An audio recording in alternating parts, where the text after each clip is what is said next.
Facebook, coming in YouTube. I am running very late for my show, Jimmy Rants, so we're going to have to get started here pretty darn quick. But thank you for being here today. As always, share on your page. You can also share on any group page that you're a part of. So your personal page and your group page, go do that. But we have got to get started over on Jimmy Rants on Instagram Live because Jimmy is busy today, and it's quite, I'm late is what I'm trying to say. What's up, Nancy, Tracy, Norma? Thank you all for being here. I'm getting started right now on Jimmy Rants, and here we go. What does talking about race relations have to do with health and wellness? Find out today on Jimmy Rants. Click on that little box down in the corner. It'll take you straight to IGTV for this episode of Jimmy Rants. JimmyRants.com is the website, and as always, you can engage live in the content. You got to go follow me. I'm over on Instagram. I'm at Livin' Low Carb Man, LIVINLOWCARBMAN.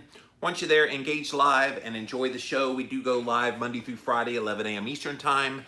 So be there, be square, 11 a.m. Eastern Time, Monday through Friday. We also simulcast over here on my Facebook page, and we got people like Melissa and Amy, Nancy, who said, I was worried about you. Glad to see your smiling face. Well, thank you. Yeah, I'm a little bit late today, but it's a busy day. I had an interview before this, and I'm working on a podcast. I'm always working. So sorry I was late, but I don't like to do that, but we're here. Thank you for being here, Facebook. We're also simulcasting over here on my YouTube channel, YouTube Live. Thank you all for being here today on Jimmy Rants.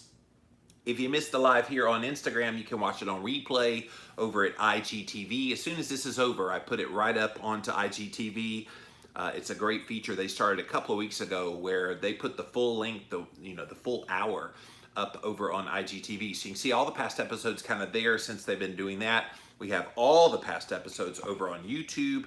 Type in the keyword Jimmy Rants, you'll find the show. We also put them in archive form over on JimmyRants.com, which is the official website for this show. And as always, if you get value out of what I do here, then definitely throw some value back at me. Click on that Patreon page, and really any donation of any amount would be greatly appreciated.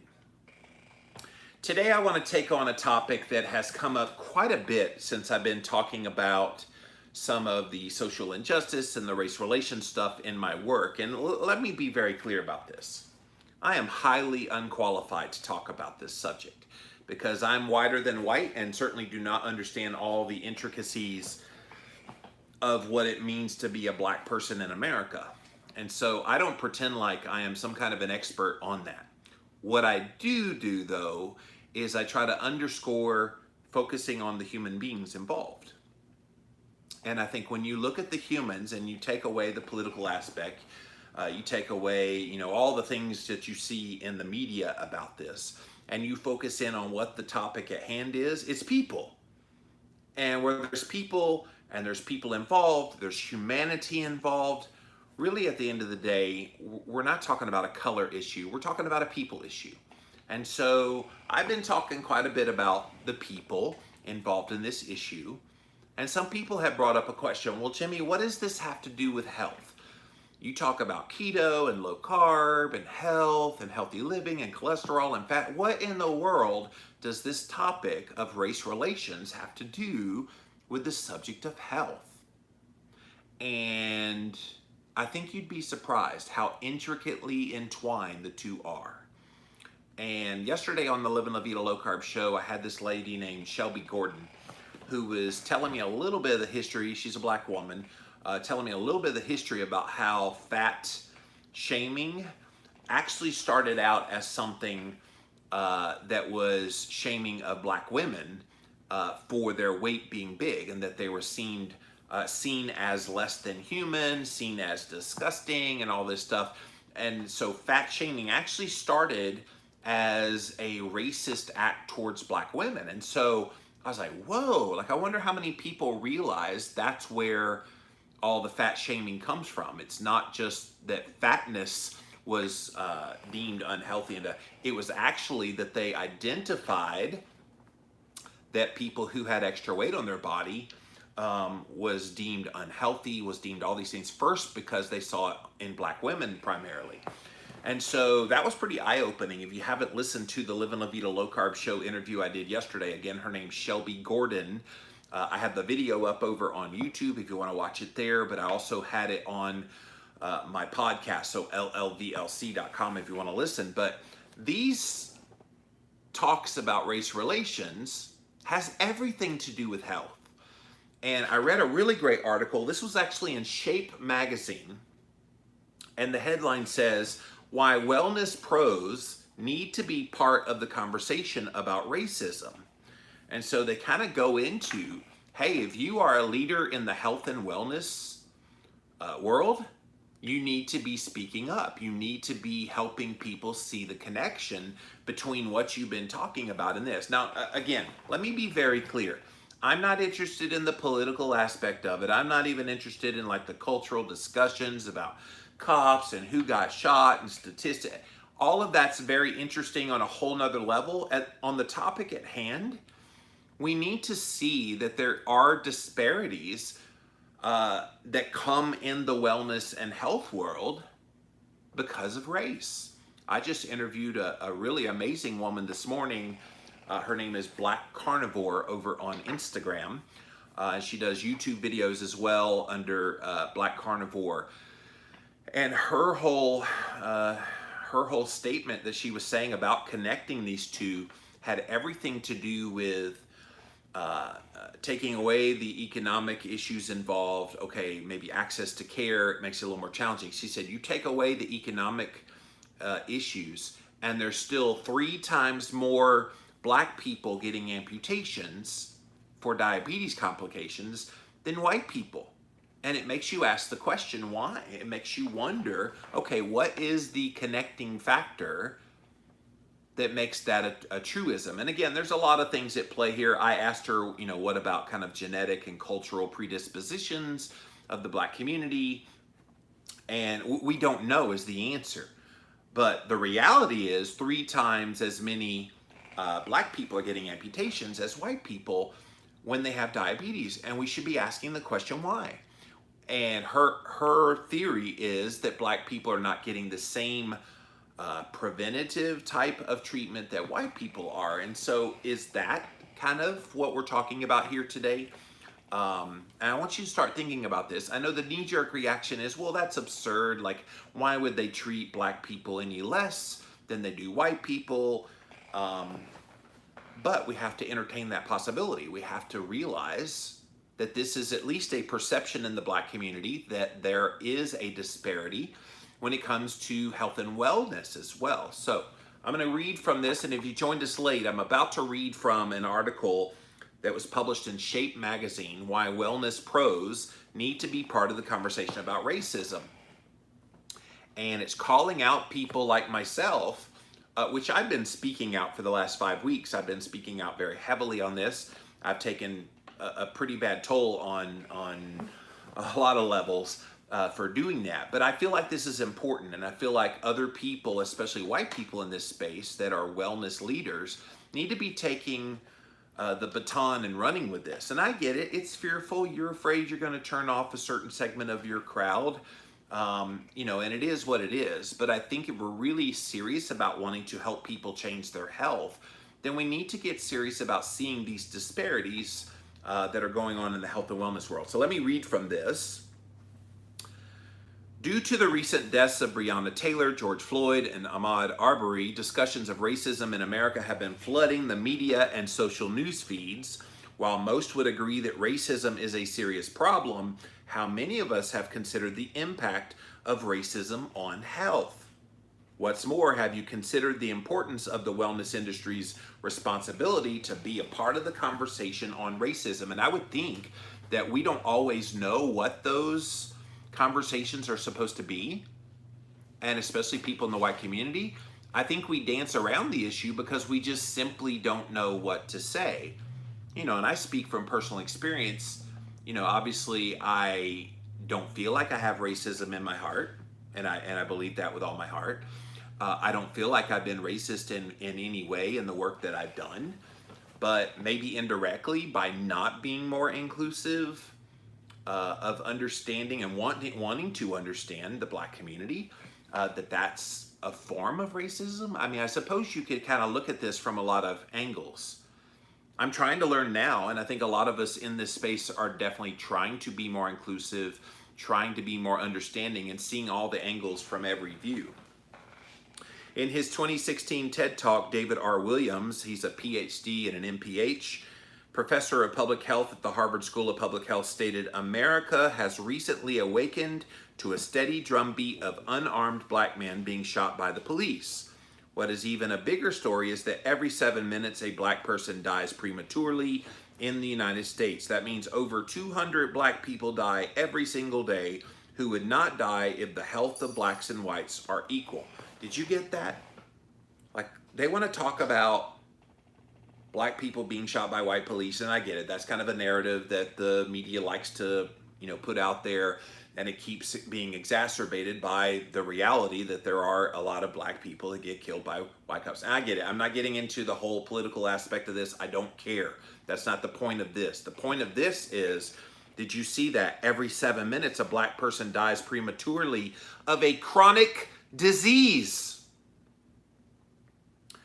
So we're having 200 black people die every single day because of their health.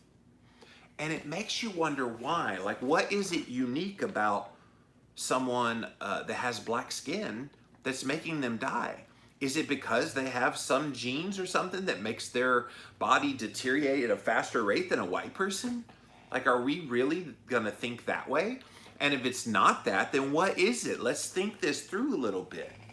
Now, obviously, socioeconomic factors are at play here that could play a role. But like I said, Black Carnivore, who I just interviewed, 8A Fox, was saying, look, when you take away all the economic factors and you see equal paid black people to white people, it's no comparison. They're still seeing much worse health outcomes. And is there something going on there where their race is preventing them from getting the best health care that they can, to the degree that every 7 minutes a black person's dying prematurely of a chronic disease? If you've never thought about this before, I think now is the time, more than ever before, that we start thinking about these disparities and trying to figure out why it's happening.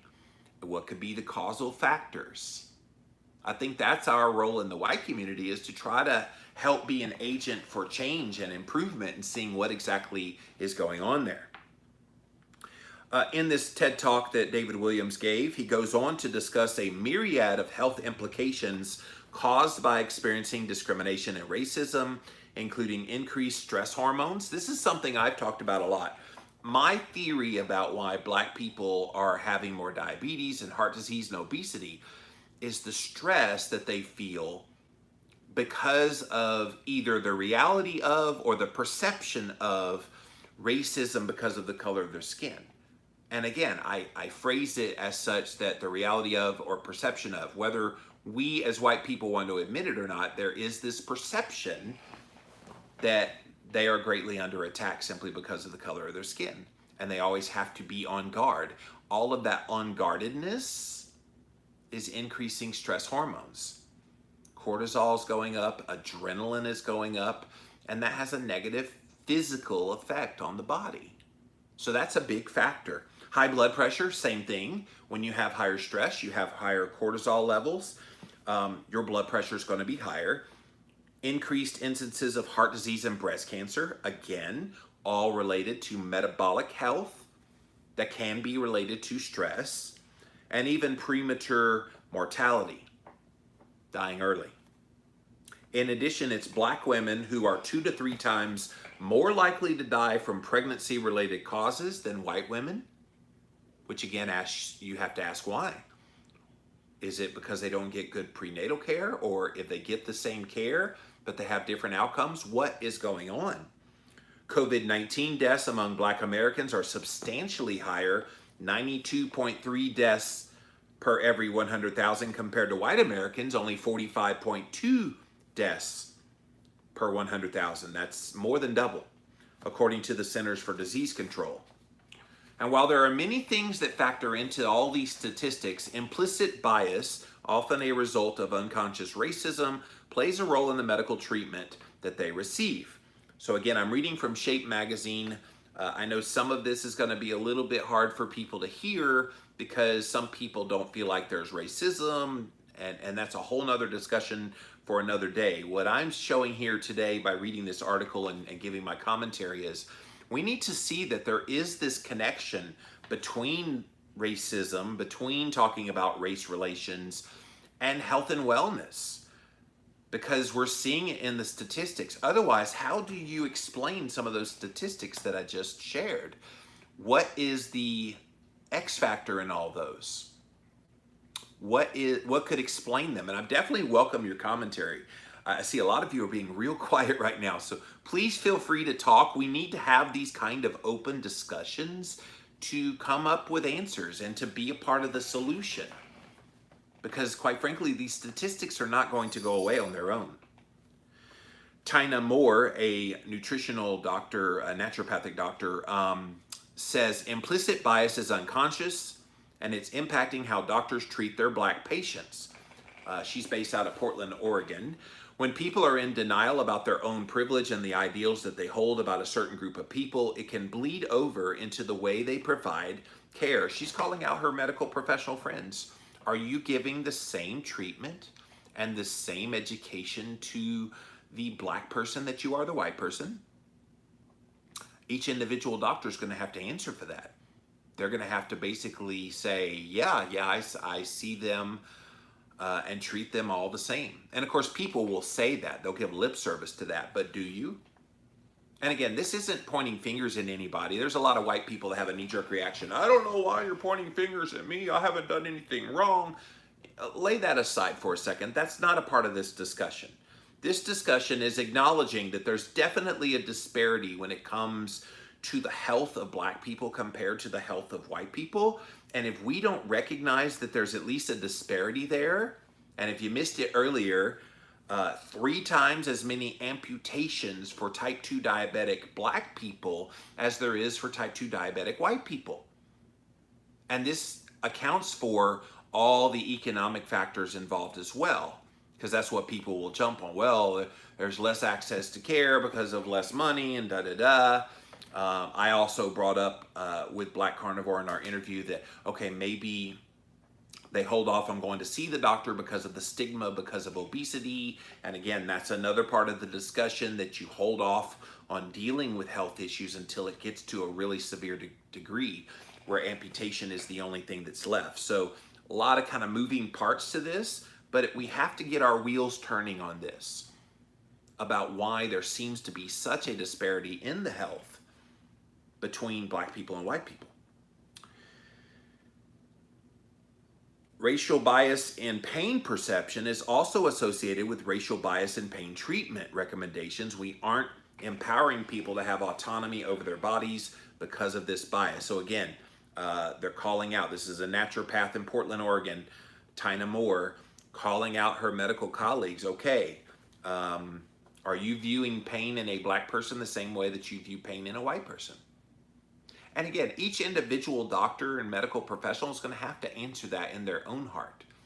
This is not an indictment on any one person. This is not an indictment on the collective. This is just, hey, we need to take stock in. There's definitely disparities. So why? Why is that happening? Implicit bias refers to the attitudes or stereotypes that affect our understanding, actions, and decisions in an unconscious manner. When left unchecked and unexamined, it affects the way individuals engage with people, even if they have the best of intentions. And this is one thing I've seen again and again in some of the comments that have been made on the posts I haven't put up, is white people are like, well, I don't have racism. I never have any ill will in my heart towards any Black people. And it's just, it's almost like this, you have to apologize for the perception that somehow, some way racism is out there. Now I get it. There's some people that deny that there's any kind of systemic racism, and I get it. That's the conversation we can definitely have. But in the realm of health, I don't think it's any question that there is definitely disparity there, and we need to try to figure out why. When it comes to health and wellness, it's important to remember that mental, emotional, and spiritual health are all as equally important to a person's well-being. And this is a problem too. From a mental standpoint, from an emotional standpoint, from a spiritual standpoint, do you feel like it is on equal ground, white people and black people? And if you do, great. That's your worldview. That's what you feel. I would say seek out black people in your life. And if you don't have black friends, try to make some black friends. I grew up in rural West Tennessee. And I can promise you, I had a lot of black friends. And I grew up a child of the 80s. And I can tell you, I could see very clear examples of racism. I mean, it just, and of course, again, that was a different time than right now, but still, it is a part of the culture and was a part of my childhood culture that I observed the N-word being said by people. It was. Or when you're talking about black people, you whispered. That was normal. Always bothered me though. I'm like, okay, why you gotta like be secret? If you're gonna be a racist, be loud and proud about your racism. Otherwise, put a sheet over your head because you're not hiding it. Like, it always ticked me off to no end to see this happening, and then they act like they're good, upstanding members of society, and not really. All of these aspects of wellness have a direct impact on your physical health. We seem to forget that as the mind goes, as the body's reaction to stress goes, so goes your body and physically how it responds. And blood sugar increases and blood pressure increases, blood insulin increases, inflammation increases. I could talk about all the cascade of negative health effects that come, physical health effects that come when your body is under a state of stress. And if we don't recognize that maybe that's the missing piece here, I don't know what we do to move forward.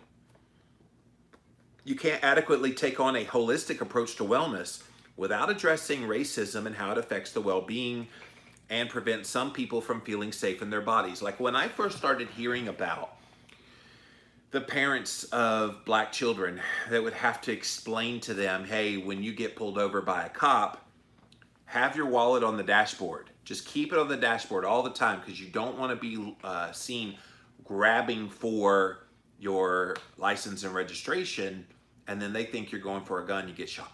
I'm like, what? Like, my dad never had to explain anything like that to me. And I never had any fear of being pulled over. I hated it when I got pulled over for speeding, for example. But I didn't feel like I was going to die because that cop pulled me over.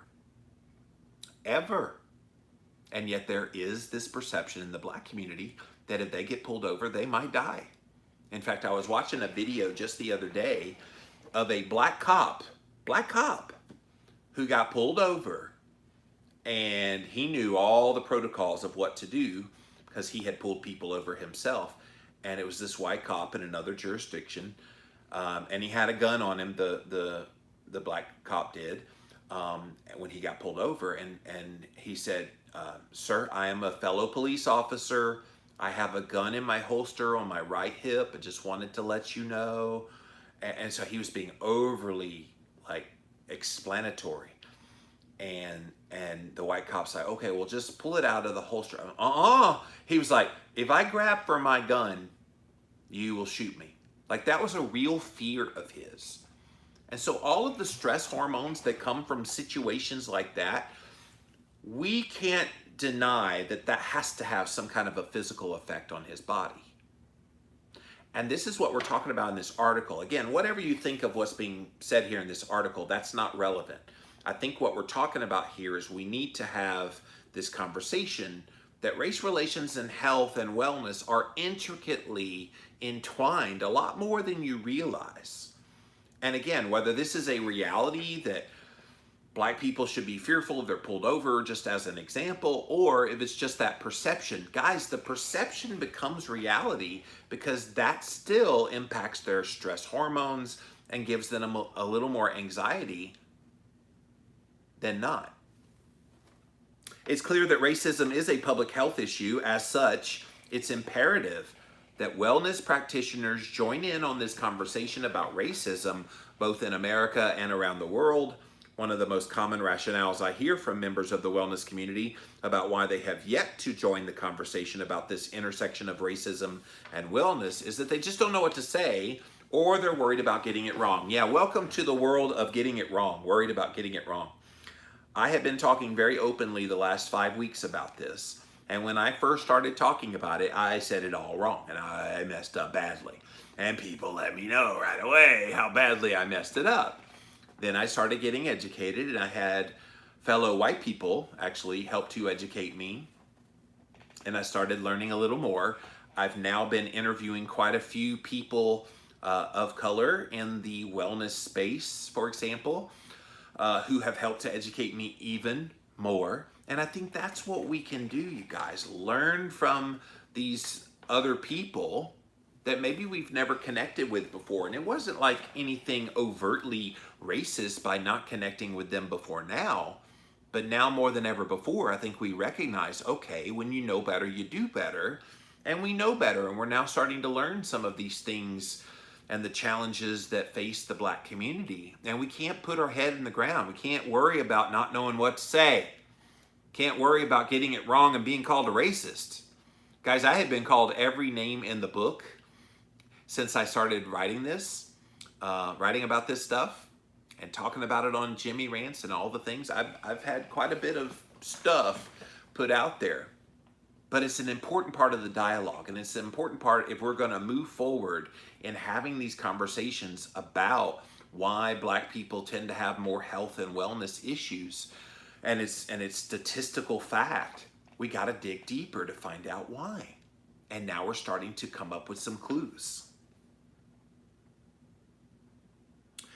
While I completely understand the sentiment, the reality of the situation is that unless your goal as a wellness practitioner is to only help your clients with a fragmented aspect of their wellness, you can't ignore the impact of racism on people's health.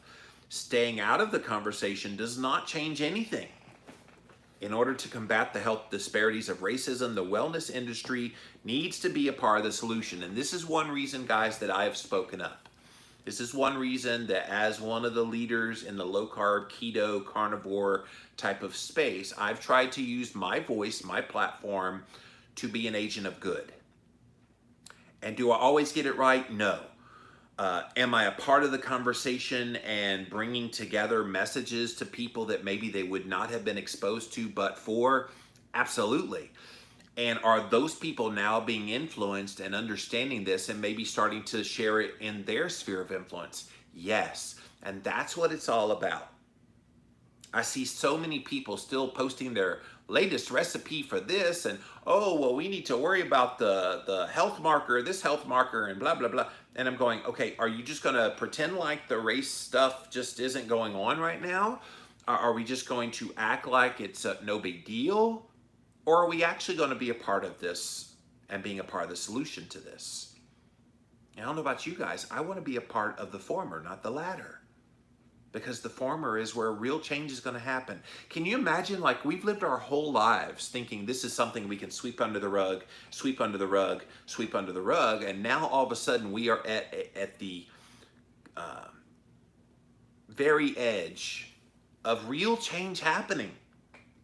And I get it. There's a lot of forces at play that are trying to push agendas, and I'm not interested in any of that crap. I've spoken out very clearly. I am not for the leftist agenda of the Black Lives Matter movement. I think they are a very dangerous aspect of this whole thing, and I'm not in favor of that whatsoever. But what I am in favor of is caring about Black Lives Mattering and being a part of the solution. And part of caring about Black Lives Mattering is realizing they have specific health issues that are unique to their race. And we need to figure out why. And that's what we're trying to do. So they give in this Shape magazine 5 steps that you can, as a wellness professional, do to be better equipped to engage in the conversation about this intersection of racism and wellness. Number 1 is educate yourself. And that's what I've been pouring myself into these past 5 weeks, not only educating, but as I get educated, then sharing and educating myself. and sharing out to my followers and the people that follow Jimmy Moore and Jimmy Rants and all of the work that I'm doing. Because if you're listening and you're getting this message, then maybe it becomes a little more clear to you and understandable to you. And quite frankly, a lot of white people are like, well, I wish black people would just teach me. Can I tell you, I have talked to plenty of black people.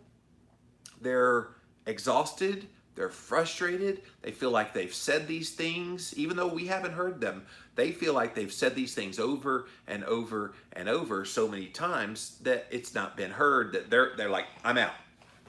White people, you deal with it. And you figure out how to stop being racist. That's what's going on in their head. So if it means the whiter than white Jimmy Moore needs to be out here talking about it, then that's what I'm doing. And that's why I do these like this here today. So educate yourself is the first thing you can do. Perhaps a lot of the information I'm sharing is new to you, or maybe you're just beginning to broaden your understanding of racism and how it affects your life. Even in the wellness industry, if you haven't been having these conversations or even considered this before, this can all be a bit overwhelming. But the wonderful thing is there are so many ways you can educate yourself. So there's all kind of books out there. They note one here, Me and White Supremacy by Layla Saad. I've talked about White Fragility by Robin DiAngelo, who was a white woman talking to white people about this issue. Layla says we need to create the change that the world needs by creating change within yourself. And if we individually start to change, then we become empowered to then want to help other people change. And that's how we change. As a wellness practitioner, to truly understand the implication of racism in health, you need to examine the ways in which you're engaging in racism or being complicit with the system. So getting that book, Me and White Supremacy or White Fragility. There's another one here, So You Want to Talk About Race. And then the last one is How to Be Anti-Racist. So those are all ways you can educate yourself about this issue. Number 2, lean into the discomfort. Can I tell you, it's not been comfortable for Jimmy Moore to talk about this. And I'll be frank with you. I have lost about 800 followers on Instagram since I started talking about this. And I'm okay with that, by the way. It is what it is. And I can't control that. All I can control is when I get passionate about a subject and wanting to share, even if it's not necessarily something people want to hear, but it's a passion in my heart, I'm going to share. And there's discomfort in that. And there's a lot of people that are influencers in the wellness space. They don't want to be disruptive. They're fearful of losing people. Trust me, that fear is real, especially in the white wellness community. And I'm going to encourage all my white wellness fellow colleagues to let go of that. Let go of your comfort. Start embracing the discomfort.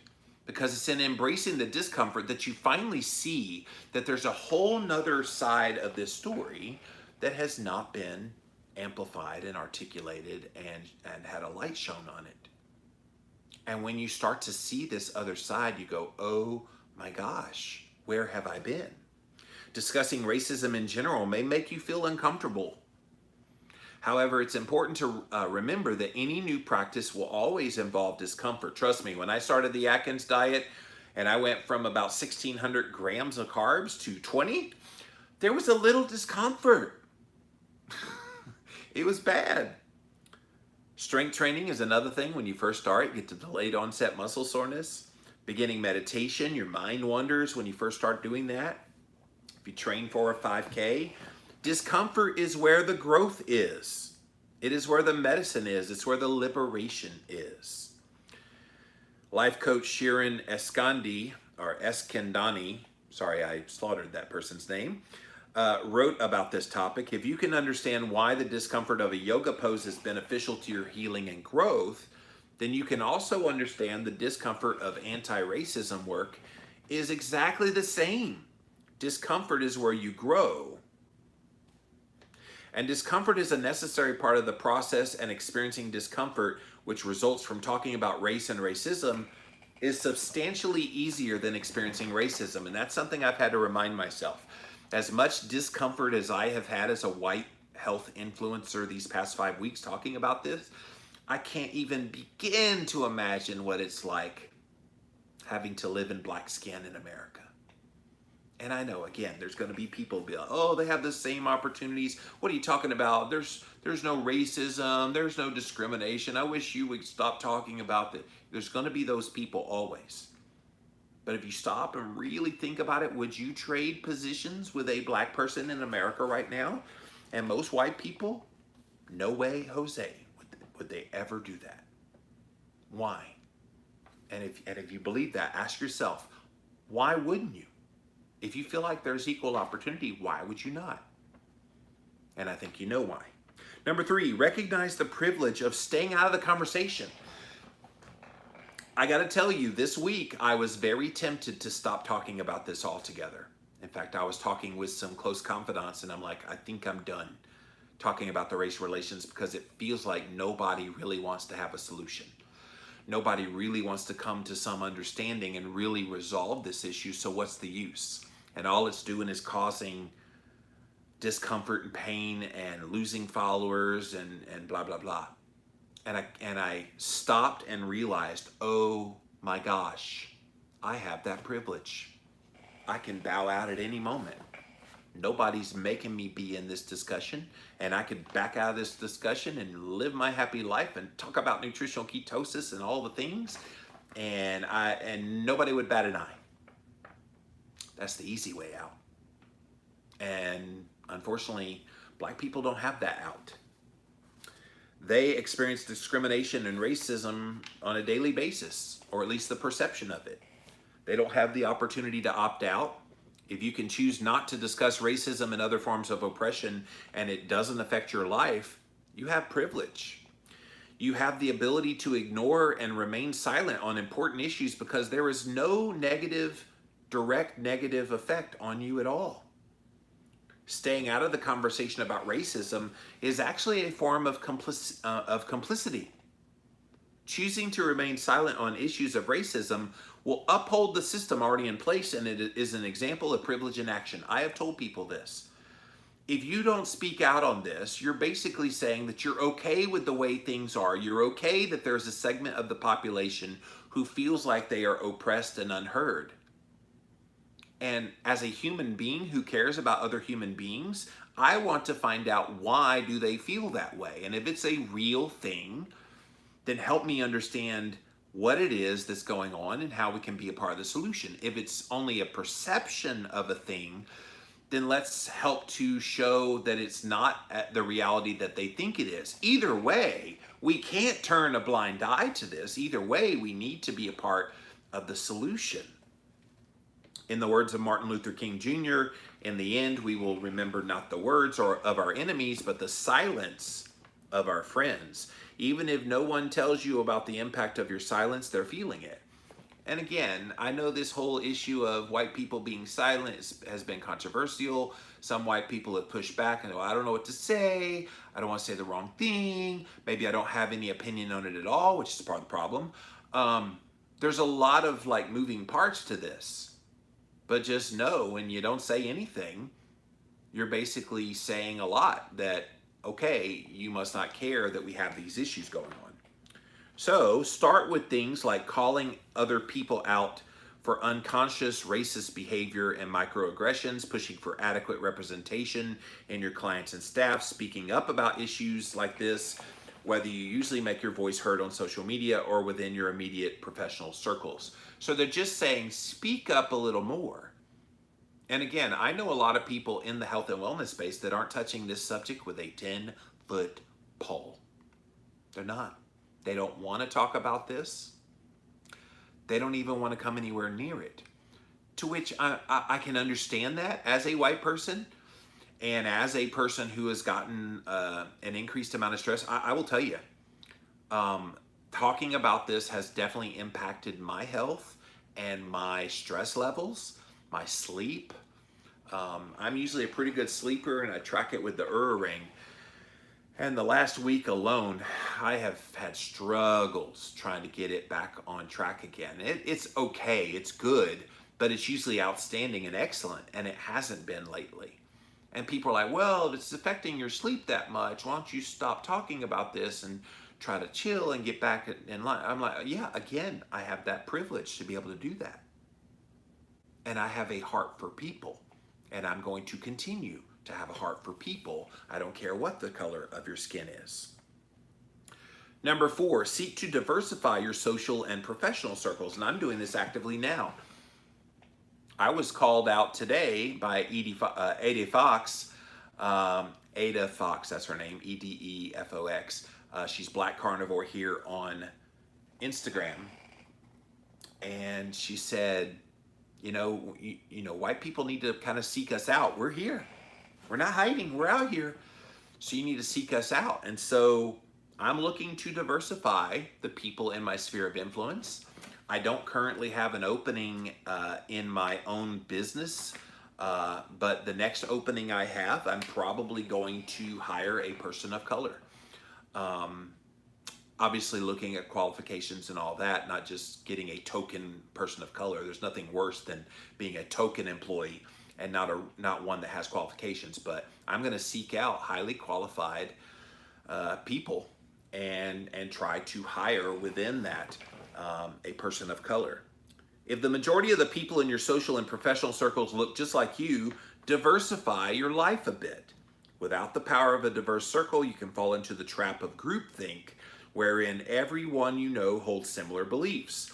In addition, you can fail to see the harmful effects of racism if everyone in your circle doesn't have that lived experience of dealing with it. So while you seek to widen your circle, I urge you to be mindful of tokenism, which is what I was just talking about. Instead, seek to develop genuine relationships, not as an attempt to just check off the diversity box. Most importantly, don't enter these new relationships with any expectations for anyone to try to explain racism or share their experience with you. Enter into it because you have a genuine interest in making the connection. And this is something that I've tried to resist the urge of when I'm speaking, especially on my podcast lately, when I'm speaking with Black people. Well, tell me your story. Tell me how you feel. And it's almost like I wouldn't do that with a white person. Tell me what it's like to have lived a life as a white person. It would sound weird, right? And no, you get to talk about the shared interests. You talk about the things that you have in common. That's what you talk about. Of writer and civil rights activist Audre Lorde, it is not our differences that divide us, it's our inability to recognize, accept, and celebrate the differences. Engage with individuals different from yourself with a genuine appreciation and celebration without expecting anything other than human connection in return. Even if you live in a homogenous area of the country, social media allows for connection and engagement with all types of people all over the world. And social media definitely does that as well. Finally, number 6, be willing to mess up. And trust me, I have done plenty of messing up in talking about this. But what have I done? I've continued to talk about it.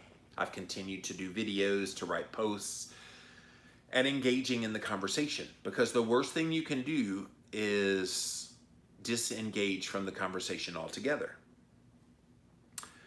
The important part is how you respond when you mess up. That's the part that people will always remember. When you mess up, the best thing you can do is acknowledge what you did, take responsibility, apologize without centering yourself, rectify the situation, and then learn from it. And the best way to avoid centering yourself in an apology is to simply accept responsibility for the actions while acknowledging you understand the impact of the actions. It also involves steering away from sentiments about how bad you feel, alluding to the fact that you made a mistake, or explaining you had the best of intentions. The impact of your actions matter more than the intentions. More importantly, don't let the mess up be the reason you stop having difficult conversations. And like I said, this week, I almost did that very thing because it got to the point where I was getting such negative feedback that I was like, okay, it's not worth it anymore. And then I realized I have that privilege of backing out, but people of color do not. By the way, this Shape magazine article was written by Chrissy King. She's from this creator of the hashtag Body Liberation Project. She's obviously an advocate for anti-racism. diversity and inclusion in the wellness industry. So she created a course, by the way, called Anti-Racism for Wellness Professionals, again, on shape.com, the Shape magazine. They have all of the information about that if you want to check it out. But guys, it's intricately involved. Race relations, talking about this is not a totally different subject than the health and wellness industry. And so all of you who have called me out and other people out for talking about this, oh, what's this have to do with keto? What's this have to do with health? It has everything to do with health. All right, let's see what you guys have to say. Gonna come over here to Instagram first, then to Facebook, finally over to YouTube. Thank you all for being here today on Jimmy Rants. Let's see what you guys have to say. JimmyRants.com is the website as always. And Leslie says, I recommend The Third Hope by Miles McPherson and Just Mercy by Brian Stevenson. Thanks for sharing this. It's not been discussed or reflected upon enough. And that's why I wanted to bring it up. She says this is a critical time in our country's history and we can all learn from each other. That's the thing, Leslie. It feels like that there's people that are missing this opportunity. Like, this is a golden opportunity in our history. I don't think any white person wants to continue to see black people feeling like they're oppressed and unheard. And I think we're giving them more of a voice to be able to express what's going on, but we need to be able to listen and learn from what they have to say and not just have a knee-jerk reaction of, well, I'm not racist, so therefore this is not an issue. Can we move on? Because the worst thing we can do is say, oh, okay, you had your moment. Okay, we're gonna move on in life because this is not relevant to me. That's the worst thing that could possibly happen from all this, which is why I continue to talk about it, because I want people to not think that this is just gonna go away on its own. All right, thank you, Instagram. Let's see what my followers over here on Facebook have to say. What's up, Facebook?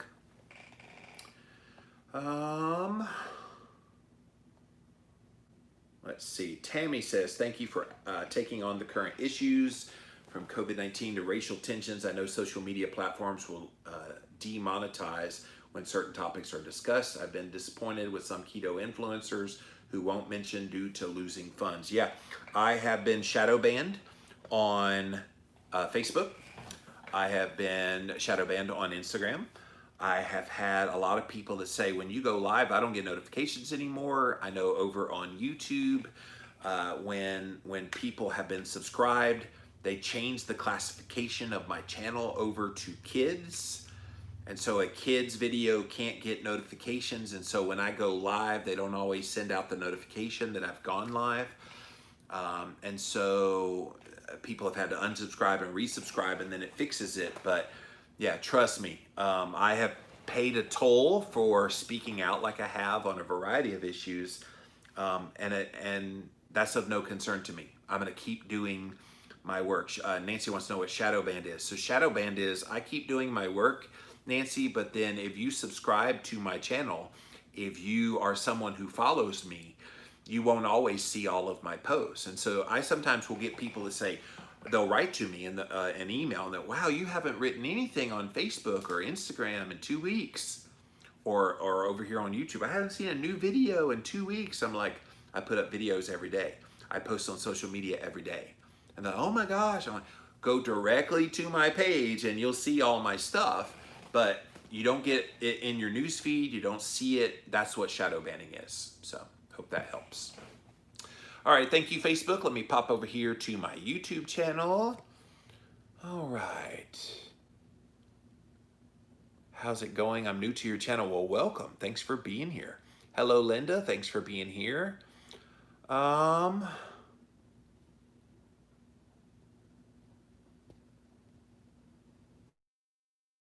right, let's see here. Edith says it's easy to speculate from the outside. Neither of the men. Oh, she's talking about something else somebody else said here. Here it is. Maximus ketones. The health of black folks is different, and I found that they thrive on keto and carnivore. And that's true. Unfortunately, that message is having a hard time getting out there. And there's some racist people on here, so we're going to skip right past all you racist people. So Wow, you talk about a subject like racism and race relations and its impact on health and wellness, and there it is on full display. That I'm not giving you credence on my show. Sorry, but wow. Wow. People never cease to amaze me that when they say they're not something and then they display they're exactly that something. It's hard to ignore. Hard to ignore. All right, guys. So the next time somebody says, well, what's all this race relations have to do with health and wellness? I hope today's Jimmy Rants kind of gave you a little more perspective about it, that it's intricately entwined, a lot more so than you realize. So if you're a white person who's in the health space and you haven't been sharing about this, can I please implore you to speak up, use your voice, put it out there that you hear, you care, you want to be a part of the solution, and yeah, you're going to mess up. Trust me, I've messed up. But when you mess up, it's no big deal. You messed up. You move on, you learn, and that's what we're all doing. That's it for this episode of Jimmy Rants. JimmyRants.com is the website, and as always, you can engage live in the content. You got to go follow me right here, Instagram. I'm at Living Low Carb Man, LIVINLOWCARBMAN. Once you're there, you can engage live, and we also go live over on Facebook, same time, we simulcast. Thank you for being here. As well as over on YouTube, same thing. We go at 11 a.m. Eastern Time, Monday through Friday, right here on Jimmy Rants. If you miss the live here on Instagram, you can watch it on replay over at IGTV. We also put the replay over on YouTube. Just type in a keyword, Jimmy Rants, you will find the show. And then finally, go to JimmyRants.com. It's the official website for this show. You can see all the past episodes there.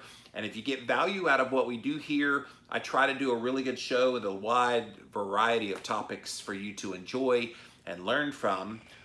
Click on that Patreon page. And if I give you value, then give value back to me. And any donation that you provide would be greatly appreciated. And that's it for now. Let me get out of here for now. We'll see you again real soon. Bye. All right. We are done. Done in the house. All right. Thank you, guys. I need to pop off of here because I have another interview coming up. It's a very, very busy day for me, but it is what it is. And I don't complain. I love the busy. The busy is what keeps me out of trouble or lets me make trouble.